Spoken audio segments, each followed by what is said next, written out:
Hi, friends. It is, what time is it? It's 9:30 at night on a Wednesday that's felt like it should have been a Thursday. But I had to sit down and record this for you. I want to talk today about the power of our words. And if there was a skill that I wish I had, it was to craft really beautiful messages and really nail the branding that I'm just not very good at. So I'm just going to keep speaking straight from the heart like I always do.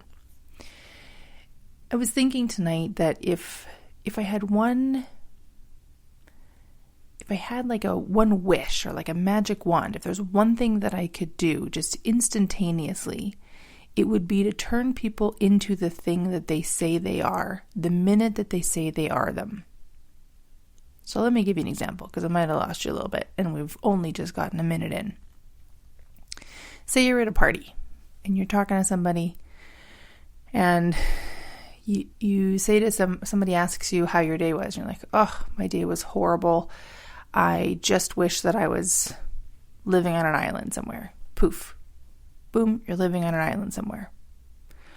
Or you come off of a run and someone's like, what's good? Like, how are you? And you're like, oh my gosh, I feel amazing. I feel like I just won the New York City Marathon.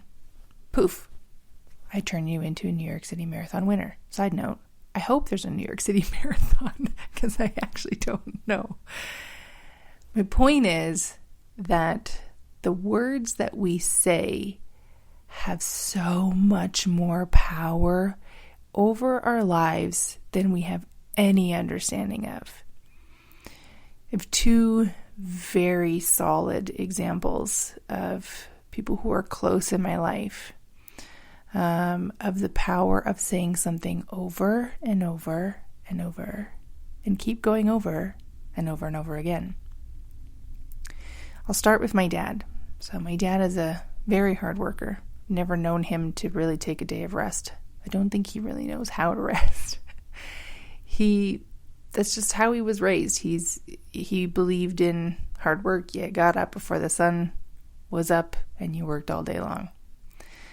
And throughout my life, that always drove me crazy. And he would ask me, if I have a day off, he'd be like, what, you're off today? You don't have to work? Like, it was this outlandish idea that I'm only working 5 days. And if I was happening to work, for example, 6 days, or I was working in a weekend and I was feeling kind of not so great about it, he's like, well, it's good. It's important to keep things going. People need to work. So you might as well do it. It still drives me crazy. I just find my way around moving away from those conversations.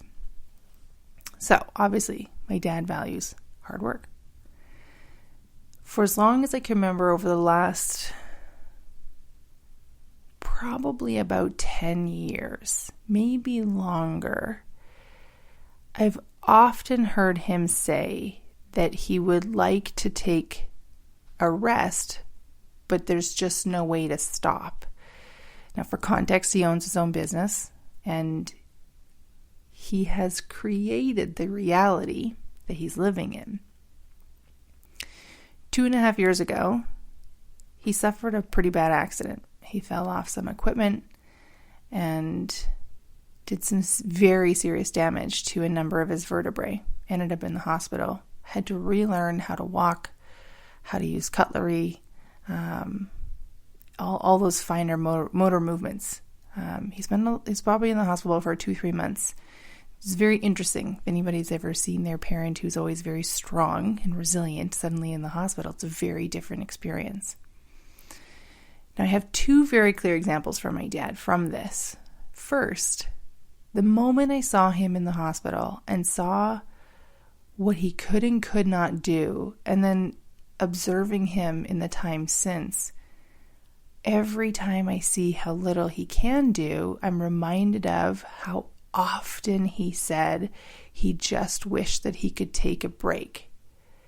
And he spoke it into existence, but because he wasn't willing to consciously make an effort to take the break that would be healthy and beneficial and joyful, He still spoke it into existence. He manifested that reality in, but in a way that left him no choice but to stop moving. That's the power of our words. Here's another example from my dad. While he was in the hospital, like I said, he did some pretty serious damage to his vertebrae. And the doctors were trying to prepare him for the possibility that he might not walk again. So they kept trying to, understand what was the house like, what was the structure of the house, what kinds of things might he need to put in place. He lives in a split level, which means that the minute you walk in the front door, you have to go either up or downstairs.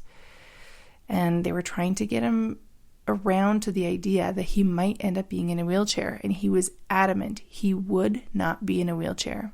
He said to the doctors over and over and over again, I am walking out of this hospital. I am not spending the rest of my life in a wheelchair. That's not happening. And 2-3 months later, can't remember exactly how long he was in the hospital for, he walked out, and he has been walking to this day. Now, he doesn't walk with the ease of gait that he used to, but he walks. He has to take a lot of rest and breaks now, way more than he ever would have before. But he literally, his body stops. He just can't. He has no energy, so he has to rest. So he is the manifestation. He's living the manifestation of two things that he spoke over himself for quite some time. That's just one example. Another example is someone very close to me in my life who for years has described themselves as being broken and old. And for context, only recently did this person turn 50. So they are neither broken nor old. But for years, since I've known this person, I've heard them say, I'm broken. I'm broken because I did this work when I was younger. I'm broken because I used to do these kinds of sports when I was younger. I'm broken because whatever. And I'm old. And I've watched this person become the manifestation of that. Pain that they can't explain. Trying to navigate that pain or mitigate the pain by reducing their diet to the point where now they don't have very many options because they believe so strongly that really most of the food that exists in the world is going to cause them physical pain. But what's fascinating, in kind of a dark way, but still fascinating, is watching this person try one thing after another to mitigate the pain and having success for a period of time. There are times when they manage to get the pain down to almost nothing, whether it's a mix of diet or medicine or supplements. And soon after they reach this, a sort of plateau, if you would, where they don't have a lot of pain, it comes roaring back. And they're really struggling for a long time, and the search begins all over. It's really hard to watch someone create and live a reality that looks like that. And now what I've been trying to tactfully say, and tact is not my strong suit. Honesty, I'm your girl. Tact is something I have to work on. But trying to tactfully say to this person is, you do realize that you've spoken this into existence in your reality. You have been telling me for years that you're broken and that you're old, such that you made it a belief and you have manifested this reality. So it actually doesn't surprise me anymore that every time you reach a neutrality of sorts where you're not in pain, your body must go back to the state of being in pain because that is what you believe to be true for you. That's hard to watch.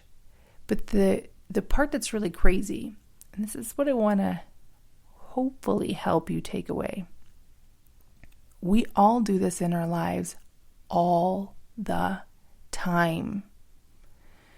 Pay very close attention to the words that you use when you talk about things, to the way you talk about yourself when no one's around, whether it's out loud or it's in your head. Pay very close attention to those things. I've been very cognizant of the fact that the last few weeks, I mentioned that I got promoted. I didn't get the salary that I expected that I would. And I've been almost both talking about it and watching myself talk about it when it's come up in conversation. And I'm very aware of the fact that, if I keep saying, they're not paying me enough, or I wish I was earning more, or whatever, I'm very mindful of the fact that if I keep saying that, it's actually the reality I'm going to manifest, that I'll continue to be underpaid or undervalued or whatever. And it's not to say to ignore reality. That's not what I'm saying. So don't, lots of people will take this, if we look at the financial, for example, and say, okay, so I'm not supposed to say I'm broke. So I'm supposed to say that I'm rich because that's what I want to manifest. You can't go the hard swing without doing any work. You have to do some work. Sorry to tell you. I've mentioned many times that course that I'm taking. I think I've mentioned a few times that I read books and I listen to podcasts and I do meditations and I do journaling and I do EFT and I do lots of different things to heal through the programming that I have and to put programming that I want to have in place. And what's crazy is if we actually realize how amazing we are at manifesting the things that we say and think and concentrate on. I used to look at it from a place of fear. That was how it was taught to me. One of my least favorite phrases is be careful what you wish for. No, don't be careful what you wish for. Just be intentional with what you wish for. Be intentional about what you're speaking into your life, what you're thinking into your life, what you're concentrating into your life, what you are focusing into your life. Are you focusing on, I can't pay my bills, or my credit card is full again, or I wish I had a car, or I wish that I had a partner? What is it that you're putting out there? Are you putting out the lack of the thing? Because if you are, you're going to keep getting the lack of the thing. Or are you putting out, I'm really fucking valuable and I know how valuable I am. I'm not afraid of other people doing well. In fact, I celebrate when other people do well, because purely by the simple fact that I see them doing well, it means that I'm actually moving in that direction in my life, because I would not see them if I was not moving in that same direction. Are you thinking about work in really negative terms? Or are you thinking about work this wasn't a great day. It's been kind of tough, and I would like to do this differently. But I'm grateful for my job. I'm grateful for the income that the job gives me, and I'm grateful for what that brings into my life. Right? This is the part where I wish that when I spoke, how I think came through how I spoke, because I think much more clearly than I feel like I talk. I think I know that actually that I've talked about this in episodes before, of paying attention to your words. And I'm saying it again because A, maybe you haven't listened to that other episode. B, maybe I said it just a little bit differently this time. C, maybe you just need to hear it a few more times, in which case I will just keep telling you. But mostly, I just watch people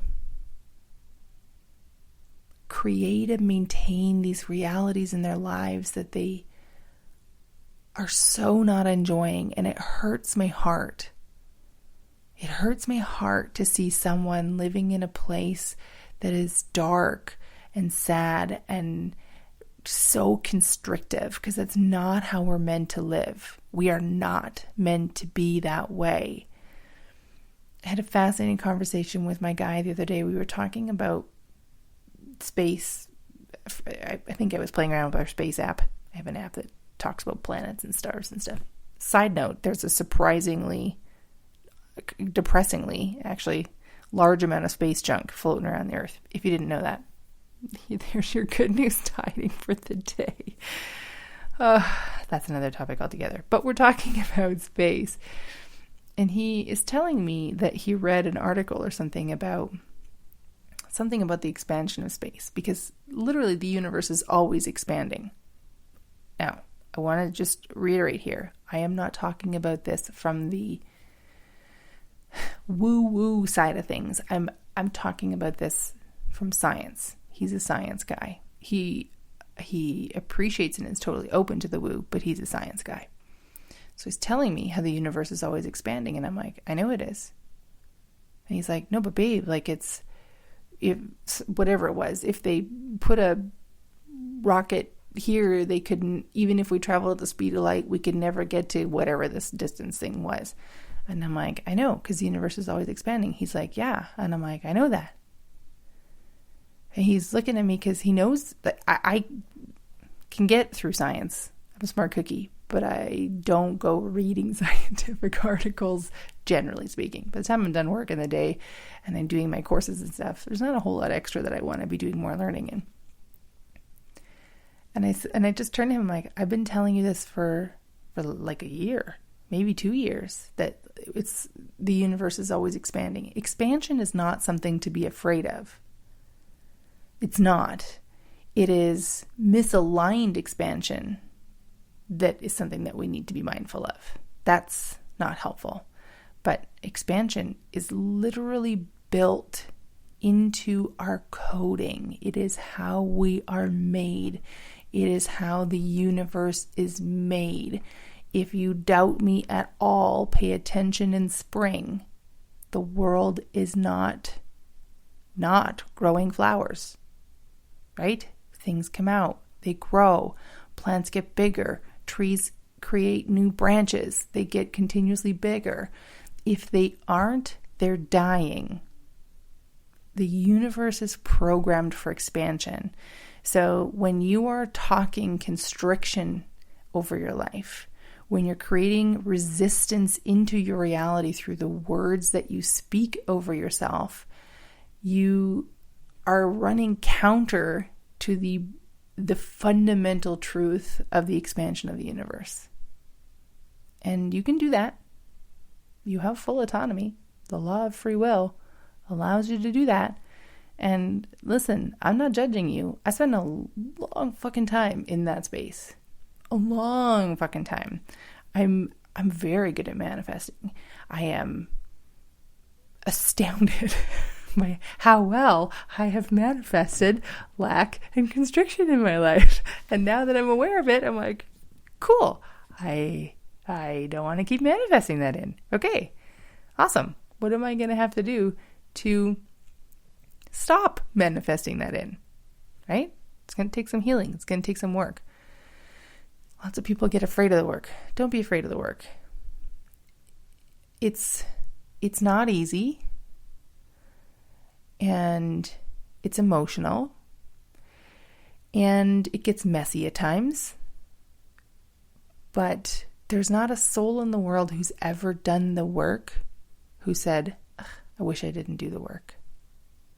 Not a soul on earth, because everybody goes through it. Everybody who does go through it, who's willing to be brave enough and hold some courage and just be willing to believe that their life could be better.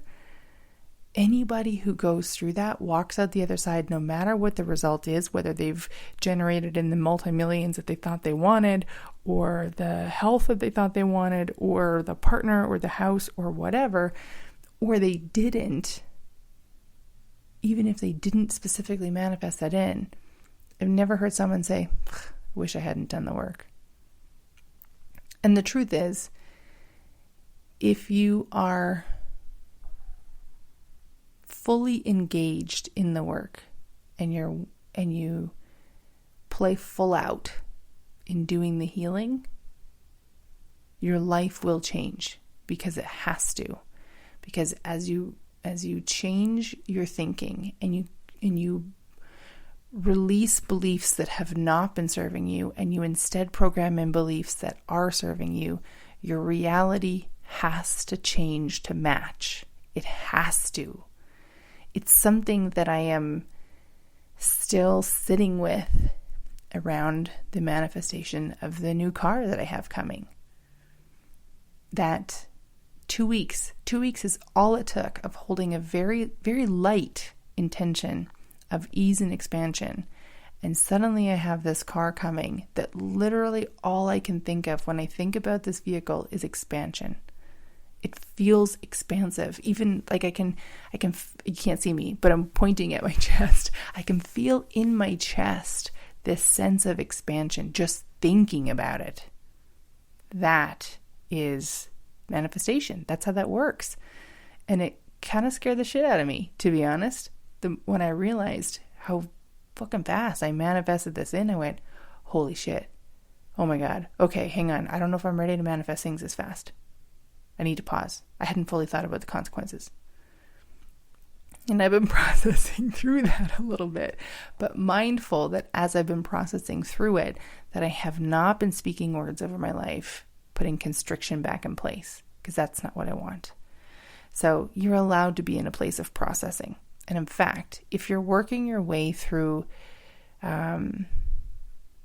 creating new beliefs, first of all, find someone to help you, or do some learning or some reading or take some courses or something to help you get there, because it's hard to do on your own.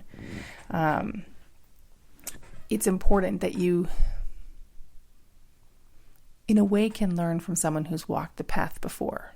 It's part of why I want to share the podcast, so that sometimes I hope what I'm learning is helping and opening a light for others.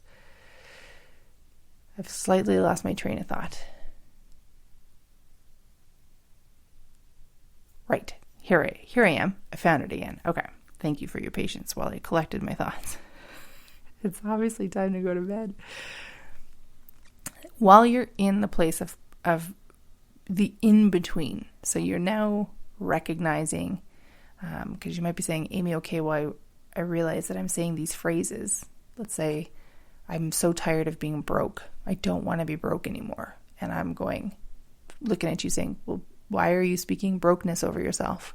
Maybe you don't speak brokenness over yourself. And you're like, okay, what do I say instead? Because you also said not to say that I'm rich, which is also true, because you can't just go the polar opposite without doing the work.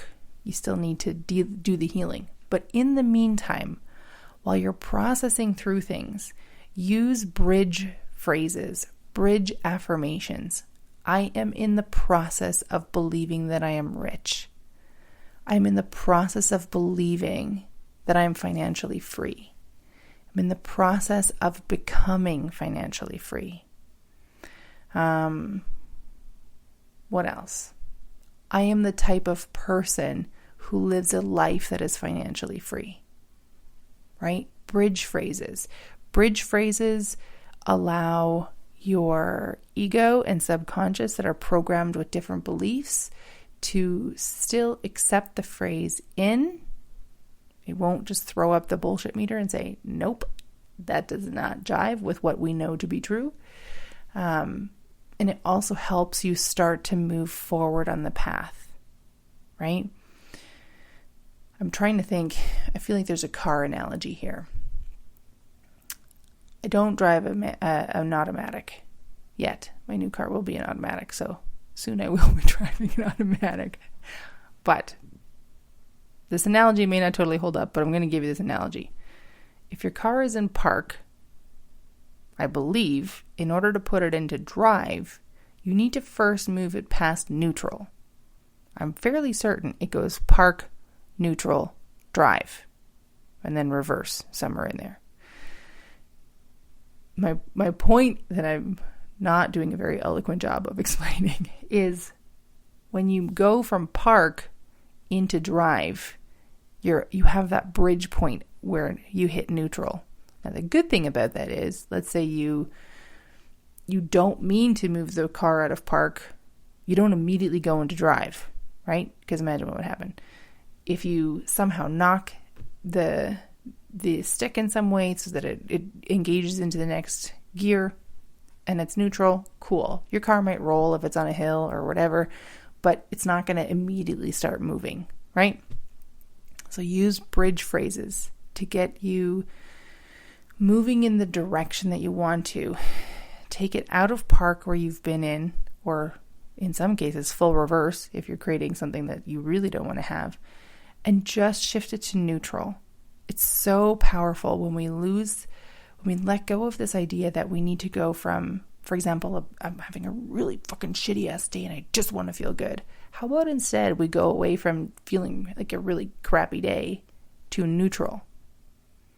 It's very different energy than going straight to like, I have to be happy all the time. No.